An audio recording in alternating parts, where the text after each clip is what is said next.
नमस्कार। चिंतन मनन की इस श्रृंखला में प्रस्तुत है आज का चिंतन।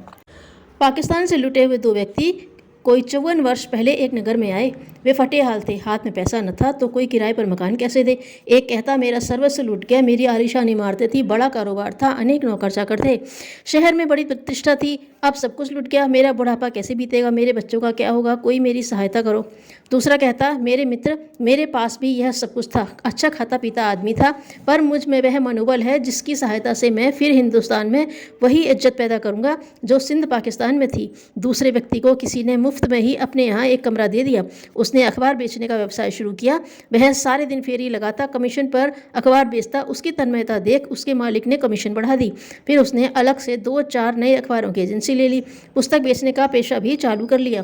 किराए पर उपन्यास पढ़ने को देने लगा। जमीन जायदाद बेचने की दलाली भी शुरू कर दी। 15 साल बाद वह शहर का एक प्रतिष्ठित मालदार नागरिक गिना जाता था। मजबूत मनोबल के कारण हम बड़ी बड़ी हानि, मुसीबतें, संबंधियों की दुखद मृत्यु, नौकरी छूटना आदि बिना हानि के सहन कर लेते हैं। जिनके पास मनोबल का अभाव है वे दिल के धक्कों से मानसिक आघात न सह सकने के कारण अकाल मृत्यु को प्राप्त होते हैं। पहले छोटे कार्य, मामूली व्यापार, साधारण नौकरी से महान कार्य आरंभ करें। इनमें सफलता पाने से उत्तरोत्तर मनोबल बढ़ता रहता है। फिर उनसे बड़े कार्य हाथ में लेने चाहिए। सफल व्यक्तियों ने किसी विशेष दिशा में जो अद्भुत सफलता प्राप्त की होती है उसका कारण उनकी रुचि, इच्छा, लगन और श्रमशीलता का सतेज होकर अभीष्ट मार्ग में संलग्न होना ही रहा है। मन की मजबूती, स्थिरता, संतुलन और अपनी शक्तियों के प्रति पूर्ण विश्वास अर्थात लक्ष्य प्राप्त करने के लिए निरंतर बढ़ते चलने की दृढ़ता का यदि समुचित रीति से विकास किया जाए तो अंत में अवश्य सफलता प्राप्त हो जाएगी। जीवन एक संग्राम है जिसमें विजय केवल उन्हें ही मिलती है जो दृढ़ और उन्नत मनोबल का कवच धारण किए रहते हैं और जो अपने निहित पराक्रम और पौरुष की उत्कृष्टता सिद्ध करते रहते हैं। शारीरिक स्वास्थ्य ठीक हो पर मनोबल न हो तो आदमी मानसिक आघात से अकाल मृत्यु को प्राप्त होता है। अविकसित मनोबल के कारण हमारी योजनाएं सफल नहीं होती। हमारा मन हारा रहता है तो शरीर भी हारता है और व्यक्ति भी पराजित होता है। जिंदगी में मुसीबतों को परास्त करने का आधार है व्यक्ति का मनोबल।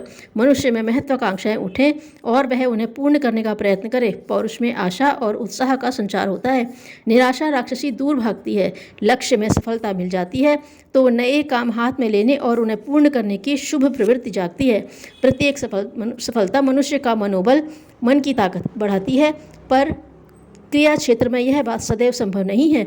संघर्ष करते हुए सफलता के साथ असफलता भी मिल सकती है। आशा के साथ निराशा की भी उत्पत्ति हो सकती है। मनोबल की परीक्षा का यही समय होता है। इसलिए यह बहुत आवश्यक जरूरी बात है कि सफलता की आशा रखें पर साथ ही असफलता के समय धैर्य भी रखें। किसी भी अवस्था में मनोबल क्षीण न हो तो रुका कदम रुका नहीं रहता। निराशा आशा में बदलती और हारी बाजी फिर से जीत में बदल जाती है। पहले छोटी इच्छाएं कीजिए और उन्हें संकल्प का रूप दीजिए। एक संकल्प पूरा होगा तो आपका मनोबल बढ़ेगा, उत्साह और उल्लास आएगा। क्रमशः अपने संकल्प का स्तर बड़ा बनाइए और इस तरह अपने मनोबल को और भी ऊंचा उठाते हुए चले जाइए। पर याद रहे कि सत्संकल्प टूटना नहीं चाहिए, अन्यथा मन में निराशा उत्पन्न होगी और मानसिक क्रियाशीलता को छिन्न भिन्न कर देगी। धन्यवाद।